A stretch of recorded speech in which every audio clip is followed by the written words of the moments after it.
ザビ家の系譜。機動戦士ガンダムに始まった宇宙世紀を舞台とした物語。人類は宇宙へ進出したものの、地球を中心とした政策は変わらず、やがて宇宙移民との間に亀裂が生じていき、ジオン公国の中枢を担う一族であるザビ家が台頭。一年戦争と呼ばれる戦争の歴史が幕を開けていきました。そして一年戦争終結後もジオンの意志が様々な歴史に関与していくことになりました。今回はそんな宇宙世紀の鍵を握る一族のザビ家について解説させていただきます。立てよ国民、ジオンは諸君らの力を欲しているのだ。ジオン。時は宇宙世紀。人口が増大し、人類の生存が危ぶまれるほどの環境悪化が進んだ結果、地球連邦政府は宇宙に人工の大地スペースコロニーを建設し、その内壁を第2の大地として人を住まわせて地球の人口を減らし、環境を保全回復させるという政策を採用しました。そうした中、宇宙のスペースコロニーで生活するスペースノイドと地球で暮らすアースノイドの間には次第に亀裂が生じるようになります。そして宇宙世紀0058、地球から最も遠いコロニーサイド3では、地球からの独立運動が過熱していき、サイド3の首相に就任したジオンズム大君がサイド3の独立宣言を行い、ジオン共和国を樹立しました。大君は武力を用いずに地球連邦から独立することを望んでいましたが、宇宙世紀0067に提出したコロニー自治権整備法案が連邦政府から廃案とされてしまい、さらに翌年、宇宙世紀0068、大君は心臓発作で急死してしまいました。これはザビ家の暗殺説が囁かれるも、テレビ版やジオリジン版では真相は不明とされている一方で、小説密会アムロとララーなどではデギンによる暗殺であることが明言されています。こうして大君の死後、後継人としてジオンの首相になったのが大君の元盟友デギン・ソドザビとなります。デギンはジオン共和国に公国制を敷き、事実上の絶対君主制を固めました。そして自身の子供である長男のギレンザビ、次男のサスロザビ、三男のドズルザビ、長女のキシリアザビ、そして抜弟のナルマザビを重用し、ジオンのトップにはザビ家の人間が治まるという政治形態を作り上げます。ただ次男のサスロザビは大君の葬儀中に車に爆弾を仕掛けられ暗殺されました。なおこの謀略はギレンの陰謀ではないかとも囁かれるものの、真相は闇に葬られています。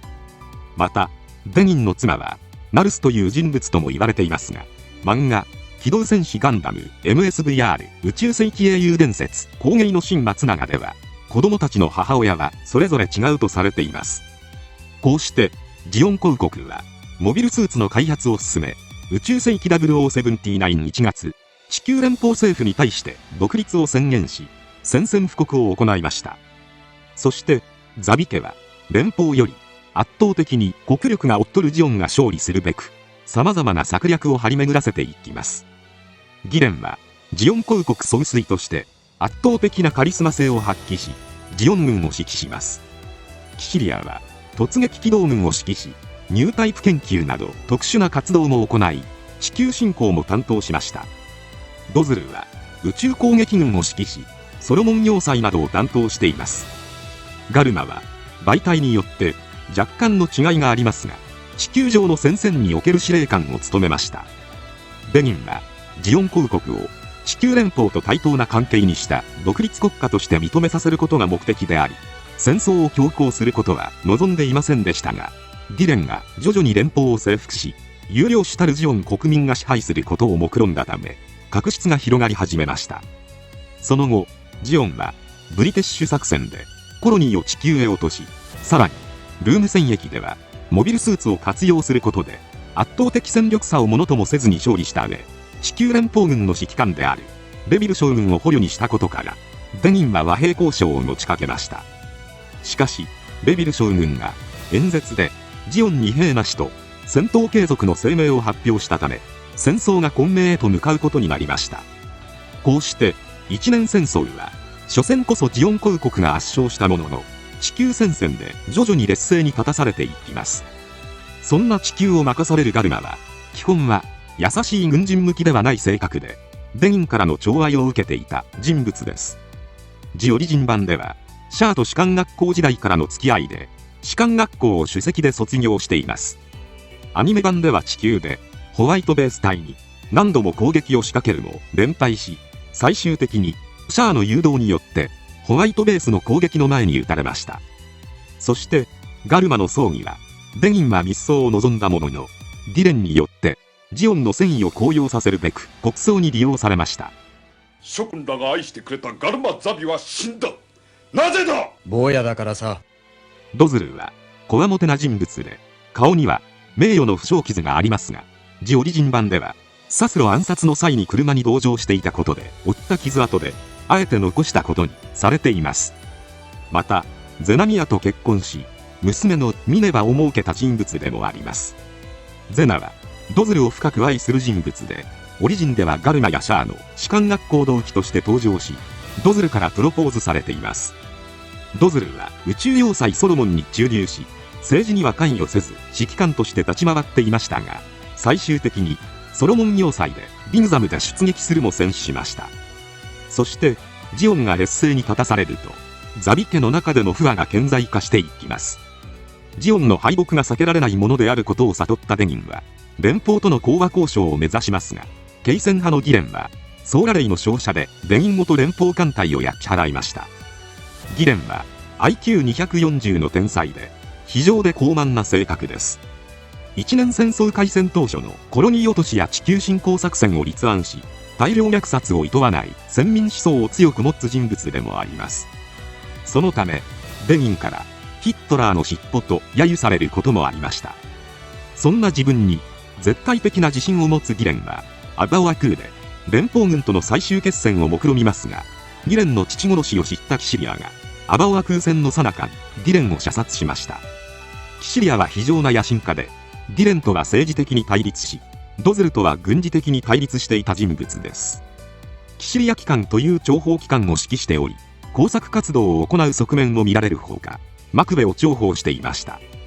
そんなキシリアはギレンを射殺した後、ギレンに代わり総司令となりますが、指揮系統は混乱し、ジオン敗戦へと向かいました。そして脱出を図ろうとしたところ、大君の維持であるシャアに撃たれました。こうして一年戦争終結後、ザビ家の中で生き残ったのはドズルの娘ミネバのみとなり、ミネバとその母のゼナは小惑星アクシズへ逃れることになります。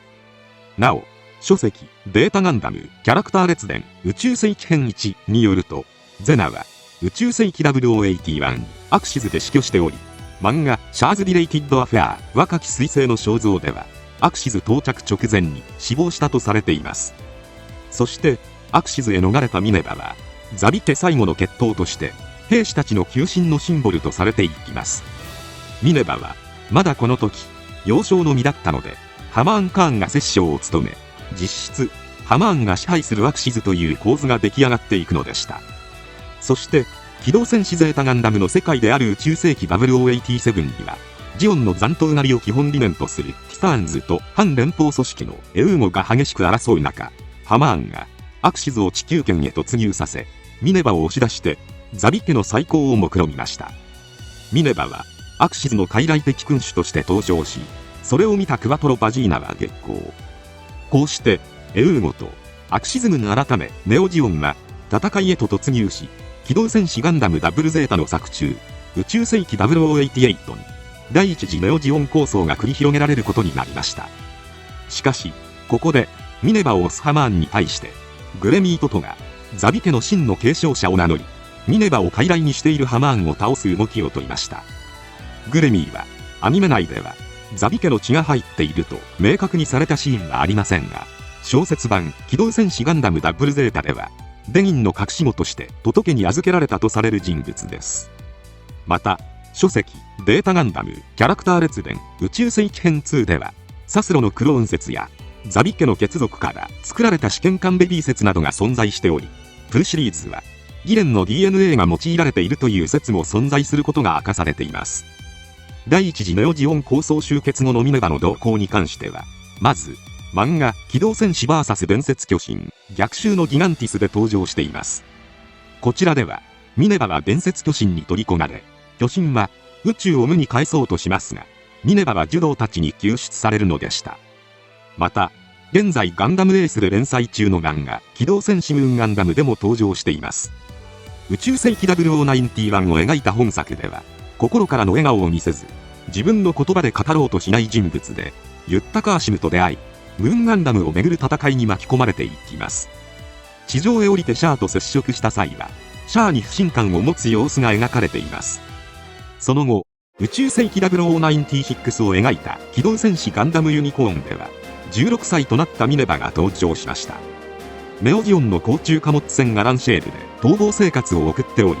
ギスト財団とネオジオン残党軍、ソデツキとの間で行われるラプラスの箱の取引を阻止するべく活動し、バナージリンクスと共にラプラスの箱の謎に迫っていきました。そして最終的に箱の中に本来の宇宙世紀憲章に